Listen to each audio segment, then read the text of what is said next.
காரடையான் நோன்பு அன்று தாலிக்கயிறு மாற்ற உகந்த நேரம் எது, இந்த விரதம் இருக்கக்கூடிய நேரம் எது அப்படிங்கிறதெல்லாம் இந்த பதிவில் தெளிவாக பார்க்கலாம். வீடியோவை ஸ்கிப் பண்ணாமல் பார்த்தீங்கன்னா தான் எதற்காக நான் சொல்கிறேன் அப்படிங்கிற காரணம் உங்களுக்கு புரியும். உருகாத வெண்ணையும் ஓரடையும் நோற்று உனக்கு நான் வைத்தேன், என்னாலும் என் கணவர் என்னை விட்டு நீங்காத அருள் தருவாய் அப்படின்னு சொல்லி இந்த கார அடையை வச்சு நம்ம வழிபடணும். இந்த நாளில் திருமணமான பெண்கள் கணவரோட நீண்ட ஆயுளுக்காக தாலி சரடை மாற்றிக்குவாங்க.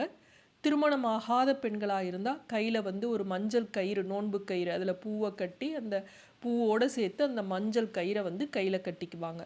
காரடையான் நோன்பு சூரிய உதயத்துக்கு முன்னாடியே தொடங்கிடணும், சூரிய அஸ்தமனத்துக்கு பிறகு நம்ம முடிக்கணும்.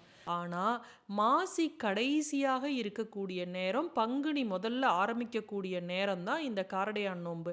அதனால் பார்த்திங்கன்னா மார்ச் 14ஆம் தேதி காலையில் 6:48க்கு ஆரம்பித்து மார்ச் 15ஆம் தேதி 1:08 அதிகாலை வரையும் இருக்குது. ஆனால் மார்ச் 1ஆம் தேதி நம்மளால் அந்த நேரத்தை மிட் நைட்டில் எந்திரிச்சு அதிகாலை நேரத்தில் நம்ம வழிபாடுகள் செய்ய முடியாது. அதனால் மார்ச் 14ஆம் தேதி 6:48க்கு மேலே நம்ம எப்போ வேண்டுமானாலும் விரதம் இருக்கலாம். இந்த நாளில் கயிறு மாற்றணும் அப்படின்னு நினைக்கிறவங்க காலையில் 7:30 to 8:30 கயிறு மாற்றலாம்.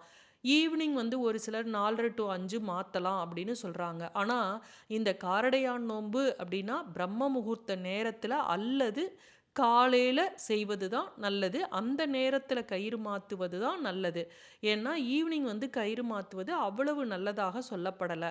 இப்போ நம்ம பிரம்ம முகூர்த்த நேரத்தில் பார்த்திங்கன்னா இந்த காரடையான் நோன்பு நேரமே வரல. அதனால் காலையில் 7:30 to 8:30க்குள்ளே நீங்கள் கயிறு மாற்றிக்கிங்க.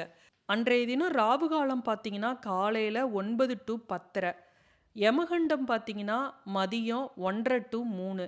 இந்த நேரங்களில் நீங்கள் சாமிக்கு நெய்வேத்தியமாகவோ இல்லை எந்தவித வழிபாடுகளும் இந்த நேரத்தில் நீங்கள் செய்யாதீங்க. இன்றைய தினம் கார அடையும் இனிப்பு வெல்லம் போட்ட அடையும் நம்ம சாமிக்கு வச்சு நெய்வேத்தியமாக வச்சு இந்த மந்திரத்தை, உருகாத வெண்ணையும் ஓரடையும், அந்த இதை நான் ஏற்கனவே சொன்னேன் இல்லையா, அதை சொல்லி நம்ம சாமி கும்பிடணும். இந்த நாளில் நம்ம கண்டிப்பாக நம்ம வைக்கக்கூடிய நெய்வேத்திய பொருட்களில் நம்ம என்ன வச்சுருக்கோம்னா உருகாத வெண்ணெய் கண்டிப்பாக இடம்பெறணும். இன்றைய தினம் ஏகாதசி திதி கூட வருது. காலையில் 7:22க்கு பிறகு ஏகாதசி திதியும் வருது. அதனால் இந்த 7:30 to 8:30 அப்படிங்கிற சிறப்பு வாய்ந்த நேரத்தை நீங்கள் தவற விட்டுடாதீங்க. ஏகாதசினாவே பெருமாளுக்கு உரிய நாள், பெருமாளோட மார்பில் இருக்கக்கூடிய மகாலட்சுமிக்கு உகந்த நேரம். அது மட்டும் இல்லை, அம்பாளுக்கு உரிய காரடையான் நோன்பு இருக்கக்கூடிய நாளாகவும் இந்த நாள் வந்திருக்கு. அப்படிங்கிறதுனால இந்த சிறப்பான நேரத்தில் கயிறு மாற்றணும் அப்படின்னா நமக்கு 16 செல்வமும் கிடைக்கும். இப்போ இந்த கார அடை செஞ்சுருக்கோம் இல்லையா, அந்த கார அடையில் நீங்கள் ஒரே ஒரு அடைக்கு ஆகிற மாதிரி அந்த கார அடையில் எள் கலந்து, இன்றைய தினம் சனிக்கிழமையாக இருக்கிறதுனால எள் கலந்து எடுத்து வச்சுக்குங்க. அந்த எள் கலந்த அடையை காகத்துக்கு இன்றைய தினம் உணவாக வச்சிடுங்க. முதல்ல கணவருக்கு அடையை கொடுத்துட்டு அதற்கு பிறகு நீங்கள் வீட்டில் இருக்கக்கூடிய மற்றவர்கள், பெண்கள், குழந்தைகள் சாப்பிடுங்க. அடுத்ததாக பார்த்தீங்கன்னா இந்த வெல்லம் கலந்த அடை இருக்கு இல்லையா, அதை பசுமாட்டுக்கு இன்றைய தினம் உணவாக கொடுங்க.